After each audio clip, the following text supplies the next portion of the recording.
ሰላም የተወደዳቸው የስፖርት 365 ዝግጅታችን ነው። አርሰናል ድራማዊ በሆነ ጨዋታ ስፖርቲንግ ሊዝበንን አሸንፏል።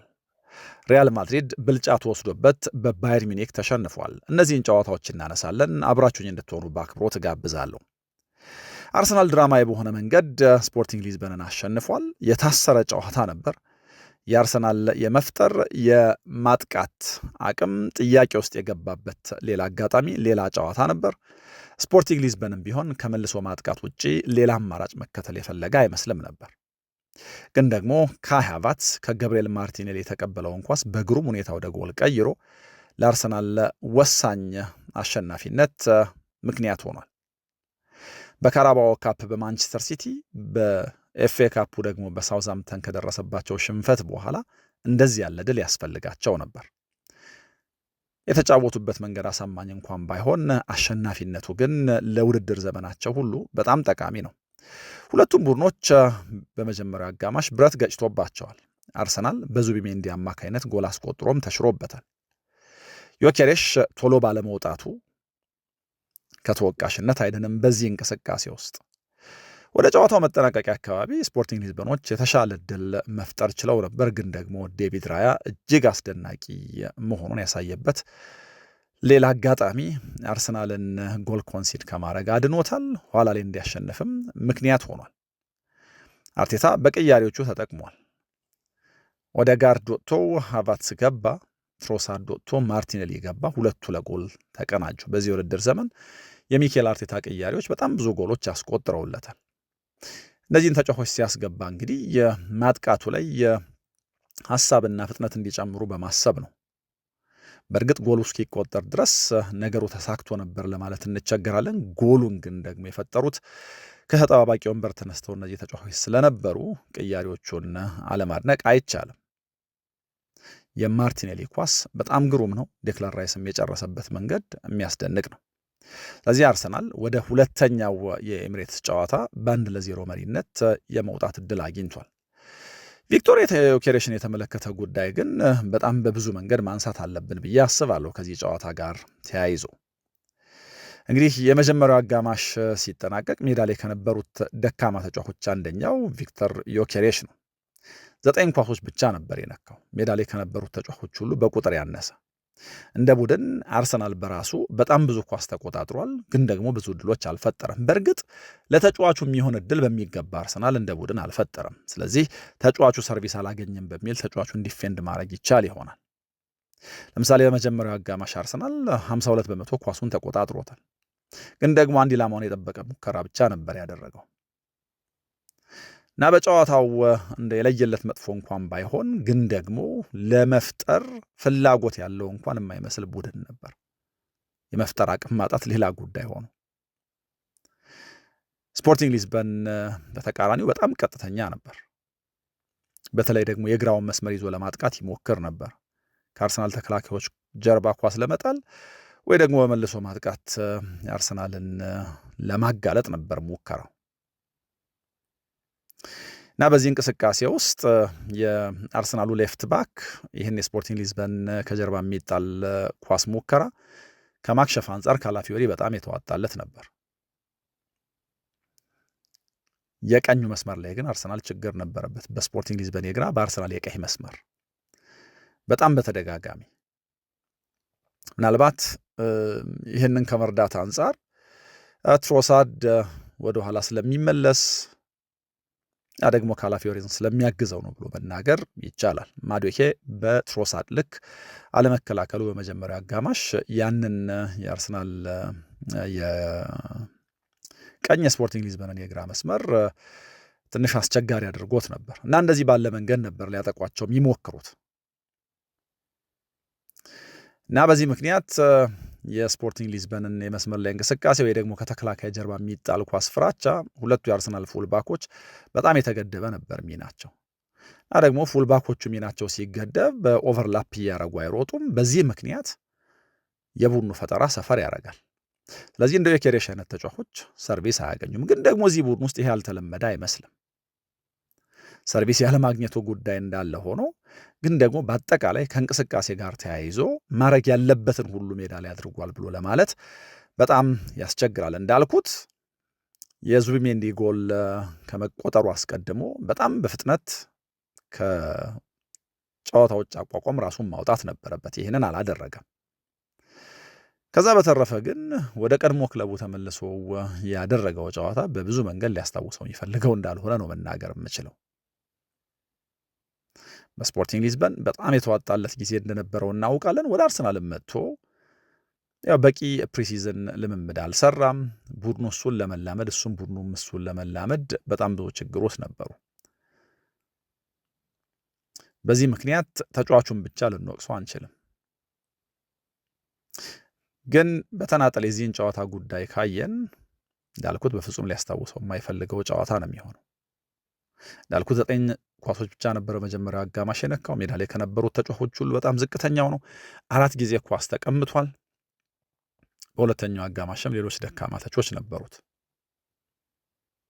የመጀመሪያ ሙከራውን ለማድረግ 68 ደቂቃ ወስዶበታል እና ሙከራውንም ሲያደርግ በ3-4 ተጫዋቾች ተከቦ ነበር እና ዮኬሬሽ ከዚህ የተሻለ ማድረግ ይኖርበታል ብሎ መናገር የግድ ነው። እንግዲህ በሁለተኛው ጨዋታ አርሰናል በጣም ብዙ ሊያሻሽላቸው የሚገቡ ነገሮች አሉ። በተለይ ደግሞ ከመፍጠርና ከማጥቃት አንጻር ለማየት ብዙ የሚማርክ ጨዋታ አልነበረም። ምክንያቱም ሁለቱም ቡድኖች በብዙ ቁጥር ተጫዋቾቻቸውን የማጥቃት እንቅስቃሴው ላይ ማሳተፍ ፍላጎት አልነበረባቸው። ይህንም በማድረግ የተከላካይ መስመራቸው ላይ ክፍተት እንዳይፈጥሩ በመስጋት ሲያጠቁ በተወሰነ ቁጥር ነበር የሚያጠቁትና ማጥቃታቸው የተዋጣለት የተቀናጀ አልነበረም።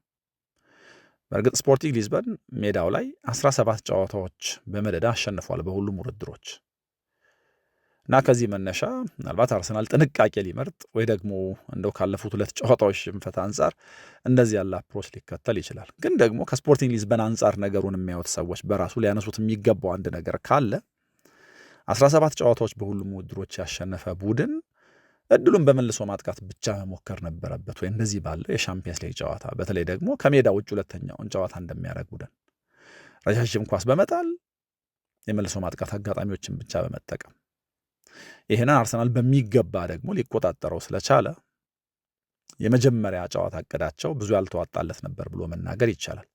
ይሄንን ግን በአርሰናልም በኩል አለማንሳት አይቻልም። ልክ ነው፣ ጥንቃቄ ያስፈልግ ይሆናል ጨዋታውን።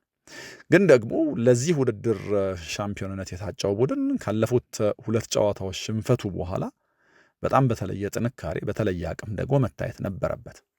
ልክ ነው እንዳልኩት ኳሱን በሚገባ ተቆጣጥረውታል። ግን ደግሞ መጀመሪያው አጋማሽ ኳሱን ተቆጣጥረውትም ቢሆን በጣም በብዙ ሲያመጡ አይተናቸዋል። በጣም በብዙ አጋጣሚዎች ያስተዋልኩት አንድ ነገር ካለ በተደጋጋሚ ሩጫ የሚያደርጉ የአርሰናል ተጫዋቾች ሩጫዎቻቸው ችላ ይባሉ ነበር። ይሄ ደግሞ ማጥቃቱን ዝግ ያደርገዋል። የስፖርቲንግ ሊዝበንን የተከላካይ መስመር ደግሞ እንዲደራጅ በር ይከፍታል። ያ ብቻ ሳይሆን በቀላል ፓስ እንቅስቃሴውን ማፍጠን ሲቻል ተጫዋቾቻቸው ያልተገባ ተቾች ያደርጋሉ። ይህንን ማዱዌኬ ሲያደርግ እናየዋለን። ዴክለር ራይስም ቢሆን እንደዚህ ሲያደርግ እናየዋለን። እና መጀመሪያው አጋማሽ አርሰናል ከዚህ የተነሳ በጣም በጥንቃቄ የቆሙ ኳሶችን ነበር እንደ አማራጭ የሚጠቀመው፣ ግን ደግሞ ጎል ማስቆጠር አልቻለም። በጣም የደነቀኝ አንድ ቁጥር ከዚህ ጨዋታ 80ኛው ደቂቃ ላይ የሁለቱም ቡድኖች የኤክስፔክትድ ጎልስ ጎል ሊሆኑ ይገባቸው የነበሩ ሙከራዎቻቸውን ታሳቢ ያደረገ ድምር 0.44 ብቻ ነበር። ምን ያክል ታይት እንደነበረ፣ ምን ያክል የታሰረ ጨዋታ እንደነበረ ያሳያል። አንዳቸው ለአንዳቸው ምንም ባለመስጠት ፍላጎት ውስጥ ያደረጉት እንደሆነ እና እንደውም አዌ ጎል ያለ እስኪመስል ድረስ አለ እንደሚያስብል ሁሉ ነበረ የሁለቱ ቡድኖች የመጀመሪያ አጋማሽ ጨዋታ። ሁለተኛው አጋማሽ ላይ በጣም ብዙ የተሻሻሉ ነገሮች አሉ። አርሰናል በመጀመሪያው አጋማሽ ለምሳሌ ለተጋጣሚ የሰጠውን ክፍተት ወይ ደግሞ በመልሶ ማጥቃት ተጋጣሚ የሆነ ነገር ሊያደርግ የሚችልባቸውን ቀዳዳዎች ሁሉ ደፍኗል እና ደግሞ በአንዳንድ አጋጣሚዎች ቅድም ስላችሁ የነበሩትን የፉልባኮች ያው ሙሉ ጨዋታው ላይ አላየነውም። በሁለተኛው አጋማሽ በሁሉም የማጥቃት ሙከራዎች ውስጥም አልተስተዋለም። ግን በጣም ተሻሽሎ ነበር። አንደኛ ከመጀመሪያው አጋማሽ በጣም የተሻለ ቡድን ነው ሁለተኛው አጋማሽ ላይ ያየ ነው። ሁለተኛ ደግሞ ስፖርቲንግ ሊዝበን በመልሶ ማጥቃት ሊፈጥር የሚችለውን የትኛውንም አደጋ ማስቀረት ያስቻለ እንቅስቃሴ ነበር ያደረገው። ከተወሰኑት አጋጣሚዎች ውጭ ጨዋታውን በሚገባ ተቆጣጥረውታል። በራሳቸው በጣም ተገቢ ድል እንኳን ባይፈጥሩ ላይኛው የሜዳ ክፍል ለመጫወት ሙከራ አድርገዋል። የራሳቸውን ጎል ደግሞ ካለማስደፈር አንጻር ረዥም ርቀት ሄደዋል እና እንዳልኩት በተወሰነ አጋጣሚ ካላፊዮሪ፣ ቤን ዋይት ምናምን አንደርላፕ ለማድረግ ሲሞክሩ፣ በተወሰኑ አጋጣሚዎች ኦቨርላፕ ለማድረግ ሲሞክሩ፣ ሞሮፍ ግን አንደርላፕ እያረጉ ወደ ውስጥ ለመግባት የመቀባበያ አማራጮቻቸውንም ለማስፋት ሲሞክሩ አይተናል። ራይስና ኦዴጋርድ አማካይ ክፍሉ ላይ ለአርሰናል የኳስ ቁጥጥር ቴምፖ ከመቆጣጠርም አንጻር በጣም ትልቅ ድርሻ እንደሚወጡ አሳይተዋል። ግን ከዚህ ባለፈ ምናልባት በጣም ፈጣን በሆነ አእምሮ መቼስ በሁለተኛው የኤሚሬትስ ጨዋታ ተንጠልጣይ ኳሶችን ከተከላካይ ጀርባ መጣል ይኖርባቸዋል ብዬ አስባለሁ። ይህንን ማድረግ የሚችሉ ከሆነ ተጋጣሚያቸውን በተለያየ መንገድ ሊጎዱት ይችላሉ። ግን ደግሞ የሁለቱ ከረዥም ጊዜ በኋላ መጣመር ለአማካይ ክፍሉ የሰጠው ጥንካሬ እንዳለ መናገር ይቻላል። እኔ እዚህ አርሰናል ቡድን ውስጥ ቡካዮ ሳካ ሲመለስ፣ ቲምበር ሲመለስ፣ ኦዴጋርድ በቋሚነት ሲጫወት ወይ ደግሞ ኤዜ በድጋሚ መጫወት ሲጀምር የሚሻሻል ፈጠራ፣ የሚሻሻል የጎል መጠን ሊኖር ይችላል። ግን ደግሞ ለቀሪ የውድድር ዘመኑ አርሰናል ከተጠባባቂ ወንበር እያስነሳ በጣም የሚጠቀምበት አንድ ተጫዋች ካለ ማክስ ዳውማን ይመስለኛል። ምክንያቱም ኳስ ባገኘ ቁጥር ሩጫዎቹ ሁሉ ቀጥተኛ ናቸው እና ፈጣን ሀሳቢ ነው። ስለዚህ የተዘጋን የተከላካይ መስመር ለማስከፈት እንደዚህ ያለ ፈጣን ሀሳቢነት፣ ጀብደኝነትና ቀጥተኝነት ያስፈልጋል። ኳስ በያዘ ቁጥር ሁሉ እንዴት ማቆም እንዳለባቸው ተጫዋቾች ግራ ስለሚጋቡ ጥፋት ይሰሩበት ነበር እና በሁለተኛው ዙር ጨዋታም ቢሆን ወይ ደግሞ ለፕሪሚየር ሊጉ ወሳኝ ጨዋታዎች የዚህ የ16 ዓመት ተጫዋች አስፈላጊነት በጣም ወሳኝ ነው ብዬ አስባለሁ። እንግዲህ በሁለተኛው ዙር ጨዋታ ምናልባት ከዚህ የተሻለ የመጫወት እድል የሚሰጠው ከሆነ ለስፖርቲንግ ሊዝበን ተከላካዮች በጣም ፈተና ይሆናል። ወይ ደግሞ አርሰናል በተቸገረ ቁጥር ሁሉ ይሄንን ያደርጋል። የስፖርቲንግ ሊዝበንን ተከላካዮች ጉዳይ ግን ስናነሳ ከጨዋታው በፊት የጎንካሎ ኢናሲዮን ጉዳይ በተወሰነ መልኩ አንስቼላችሁ ነበር፣ ምናልባት ፕሮግራሙን ላደመጣችሁ። ግን ደግሞ እዚህ ጨዋታ ላይ የስፖርቲንግ ሊዝበንን ስታዩ በጣም ከተደነቃችሁበት ተጫዋቾች አንደኛው ይሆናል ብዬ አስባለሁ። ይሄ ተከላካይ የቡድኑ አምበል ነው እና ሰንጣቂ ኳሶች የሚሰጥበት መንገድ በጣም ያስደንቃል። እንግዲህ ኳሱን የሚቀበሉት ተጫዋቾች ኤፌክቲቭሊ አደጋ መፍጠር አለመቻላቸው ወይ ደግሞ እንደው እነዚህ ኳሶች አሲስት መሆን አለመቻላቸው ሌላ ጉዳይ ሊሆን ይችላል እንጂ በጣም በብዙ መንገድ ተከላካይ ሆኖ ብሩኖ ፈርናንዴዝን የሚመስል ባህሪ የሚያሳይ ተጫዋች ነው። ምናልባት በትኩረት ብታዩት ብዬ እመክራለሁ። ሌላኛው በአርሰናል በኩል ልናነሳው የሚገባን ዴቪድ ራያን ነው። ያለ ዴቪድ ራያ አርሰናል ምን ሊሆን ይችል ነበር የሚል ጥያቄ ማንሳት በጣም ተገቢ ይመስለኛል። እንግዲህ በካራባኦ ካፕ ፍጻሜ ሲሸነፉ በሳውዛምፕተንም ልክ እንደዚሁ ሽንፈት ሲገጥማቸው የቡድኑ ግብ ጠባቂ ኬፓ አሪዛባላጋ ነው። መጥፎ ግብ ጠባቂ አይደለም፣ ግን ስህተቶች ሰርቷል። ራያ ስህተቶች እንደ ግብ ጠባቂ ሰርቶ ያውቃል፣ ግን ደግሞ ብዙ ጊዜ ስህተቶችን ሲያርም ነው የምናየው። ብዙ ጊዜ ስህተት ሲሰራ እናስተውለው። አስደናቂ ግብ ጠባቂ መሆኑን በድጋሚ ያሳየበት ሌላ ጨዋታ ነው። ኳሶች የሚያድንበት መንገድ፣ ከጎሉ የወጣ ስዌፕ የሚያደርግበት መንገድ፣ ሪፍሌክሶቹ፣ እርጋታው፣ ዲስትሪቢዩሽኑ፣ ሁሉ ነገሩ ያስደንቃል። ማክሲሚላኖ አራሁሾ የመጀመሪያው አጋማሽ ላይ የሞከረው አደገኛ ሙከራ በዴቪድ ራያ ተጨርፎ ነው ብረቱን የገጨው። በጣም የሚያስደንቅ ቅልጥፍና ነው ደግሞ ጨዋታው ሊጠናቀቅ ጥቂት ሲቀረው አርሰናል ጎል ከማስቆጠሩ አስቀድሞ የካታሞን ሙከራ እንደዚሁ ያከሸፈበት መንገድ ያስደንቃል። ምን ያክል ግብ ጠባቂውን አርሰናል ሚስ እንዳደረገው የሚያሳይ ነው። እና ሚኬል አርቴታን ይህንን ግብ ጠባቂ ባለማሰለፉ የሚወቅሱት ሰዎች የዛሬው ጨዋታ ምናልባት ሌላ ማስታወሻ ሊሆናቸው ይችላል። እና በጣም በጣም ግሩም ግብ ጠባቂ ነው። እና ከጨዋታው በኋላ ከሃቨርትዝ ሲናገር በጣም ሰዎች አንደርስቲሜት ያደርጉታል፣ ግን ደግሞ የዓለማችን ምርጡ ግብ ጠባቂ ነው እና በጣም ብዙ ጊዜ ከጉድ አውጥቶናል በሚል ግብ ጠባቂውን አድንቆታል። እና የእውነትም በጣም አስደናቂ ግብ ጠባቂ ነው። ምናልባት በዚህ የውድድር ዘመን አርሰናል የውድድር ዘመኑ መጨረሻ ላይ የቡድኔ ኮከብ ብሎ ሲመርጥ በእሱና በዴክላን ራይስ መካከል ፉክክሩ ሊሆን እንደሚችል ከወዲሁ መናገር ይቻላል። በጥቅሉ ግን ጨዋታውን በተመለከተ በጣም የታሰረ ብዙ ላይን የማይማርክ ጨዋታ ነበር እና የሻምፒየንስ ሊግ የሩብ ፍጻሜ ጨዋታ አይመስልም ብለው በጣም ብዙ ሰዎች ማህበራዊ ትስስር ገጾች ላይ ቅሬታቸውን አሰምተውበታል። የ91ኛው ደቂቃ የካይ ሃቨርትዝ ጎል እስኪቆጠር ድረስ ብዙ የሚስብ ነገር አልነበረው እና ሚኬል አርቴታ ያለፉት 2 ጨዋታዎች ተጽዕኖ ምን ያክል ጫና ውስጥ እንደከተተው ታች ላይ በደንብ ያሳየን ነበር። አሸናፊ ሆነው መሄዳቸው ግን በጣም ብዙ ነገር የመለወጥ እድል አለው።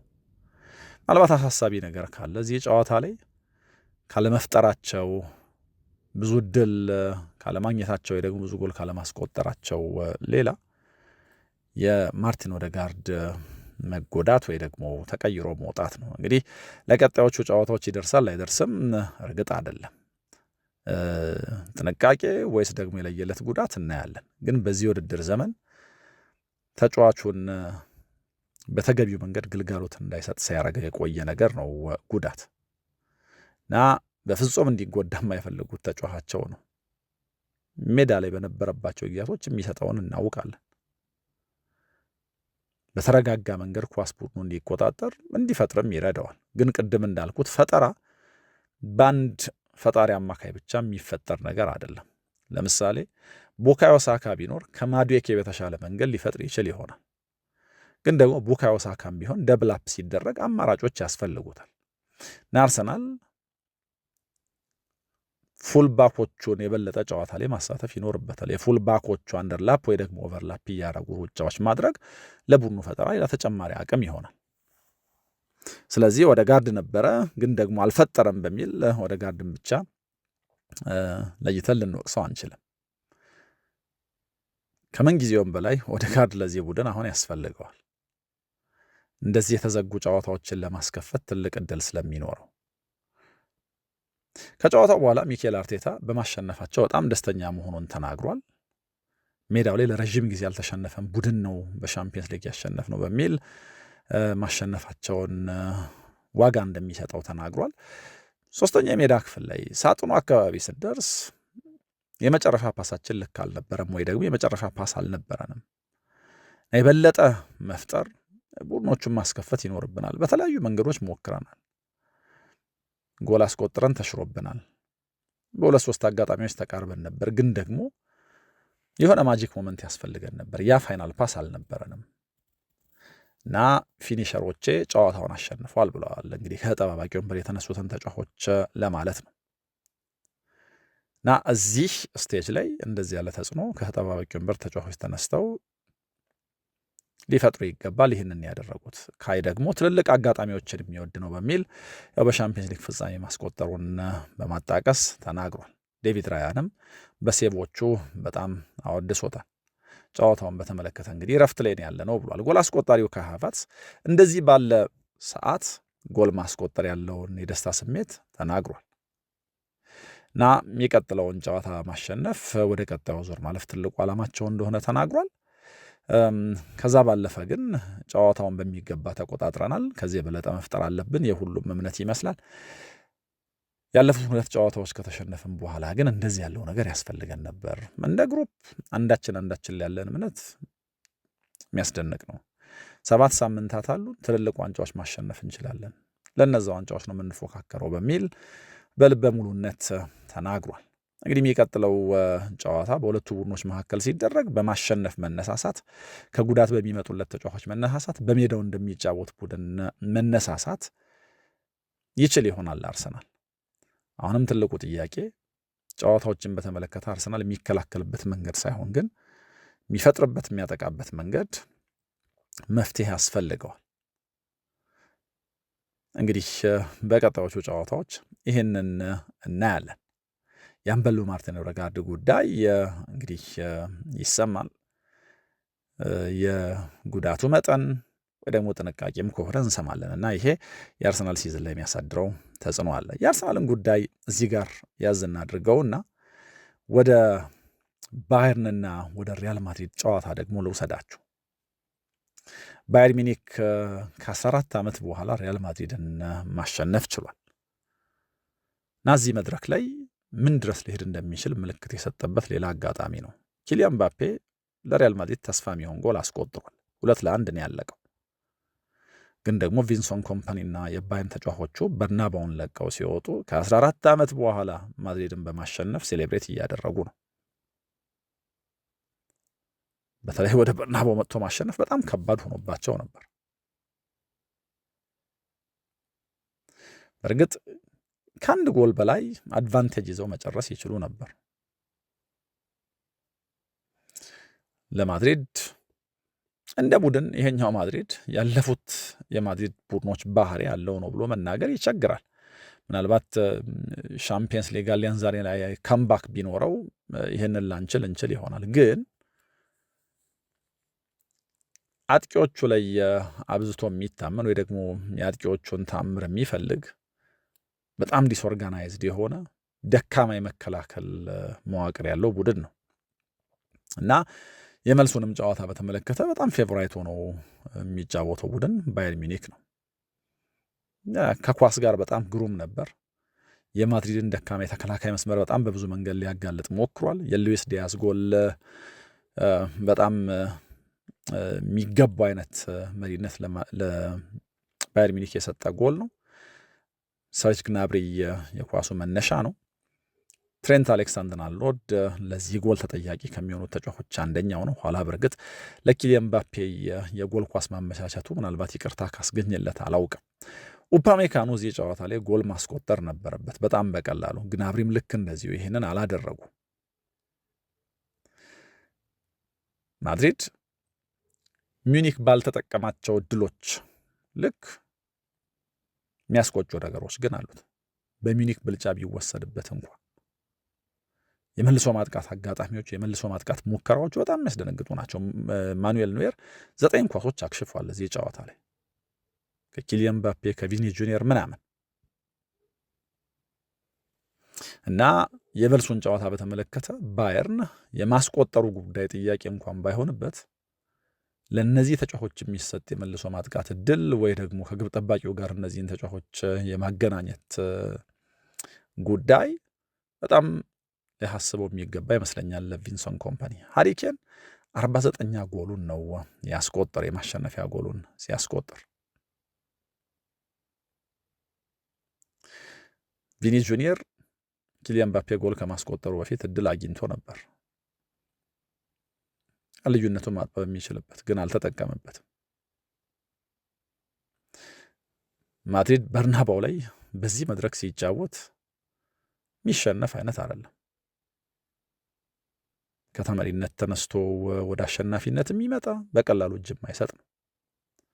ግን ደግሞ አሁን በጣም ብዙ ስህተት የሚሰራ ሜዳው ላይ በጣም በቀላሉ የሚሸነፍ አይነት ቡድን ሆኗል እና አርቤሎዋ በጣም አጣብቂኝ ውስጥ የሚገባ ይመስለኛል። ኪሊያን ምባፔ በክለብ ጨዋታ 5 ጨዋታዎች ላይ ጎል አላስቆጠረም ነበር። ወደ ጎል አስቆጣሪነት ተመልሷል። የባየር ሚኒክ አጥቂ ሃሪ ኬን ግን ኪሊያን ምባፔንም ሆነ ሌሎቹን አጥቂዎች የሚያስቀና ሲዝን ነው እያሳለፈ ያለው።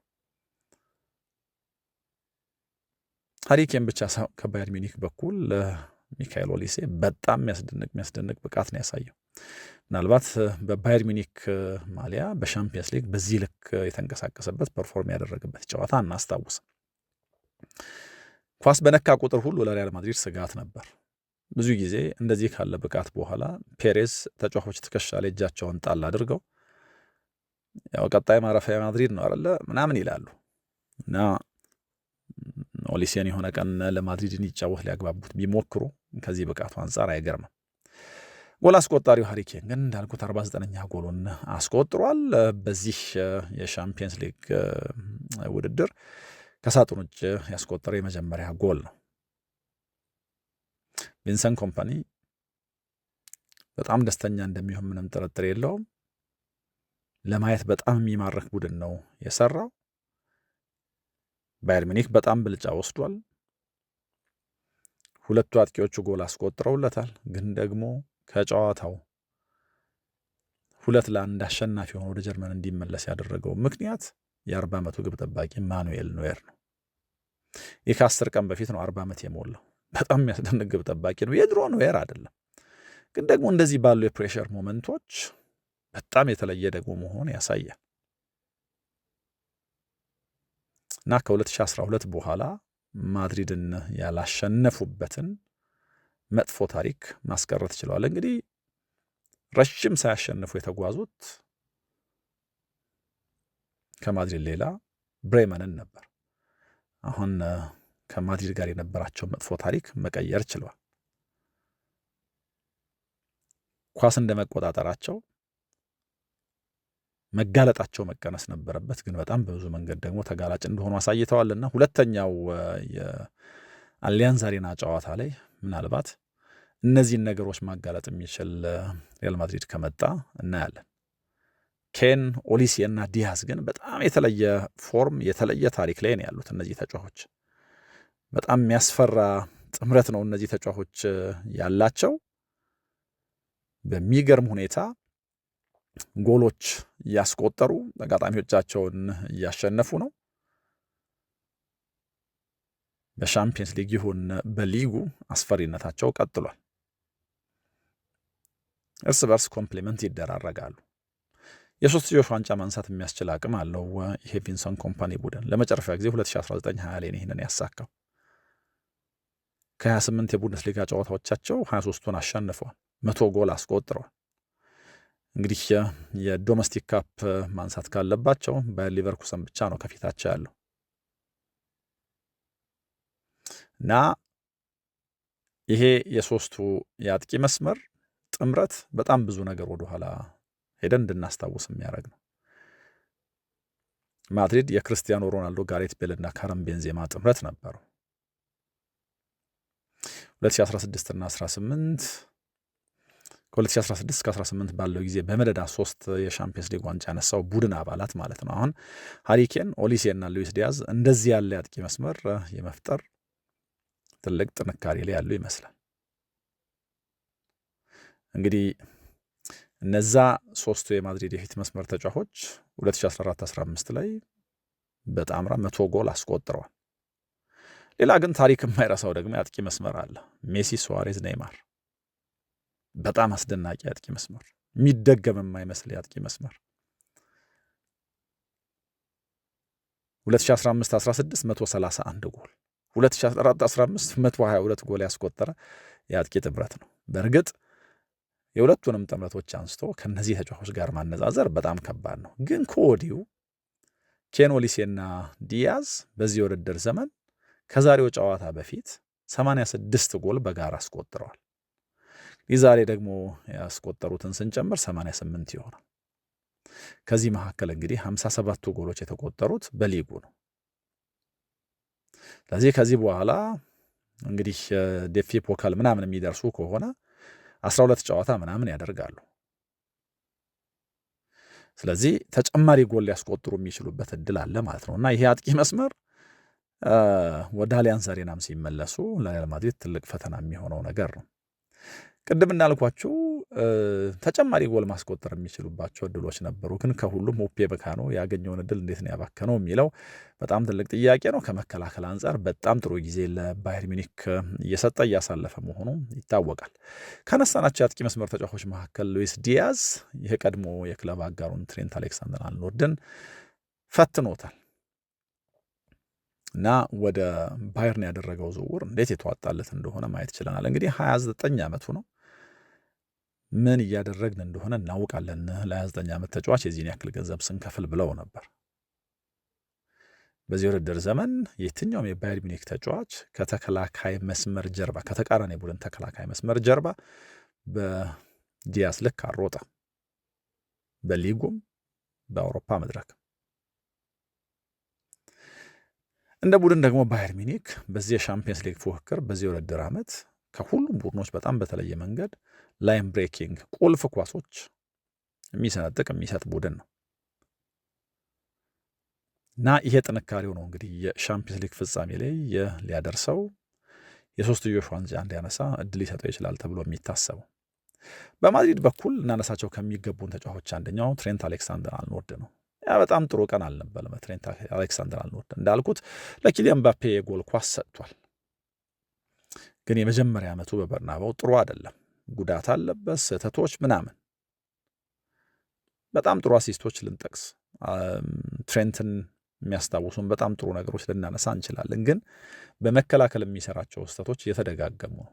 በርናባው ላይ 2-1 በማዮርካ ሲሸነፉ በሳምንቱ መጨረሻ ትሬንት ተሳስቷል።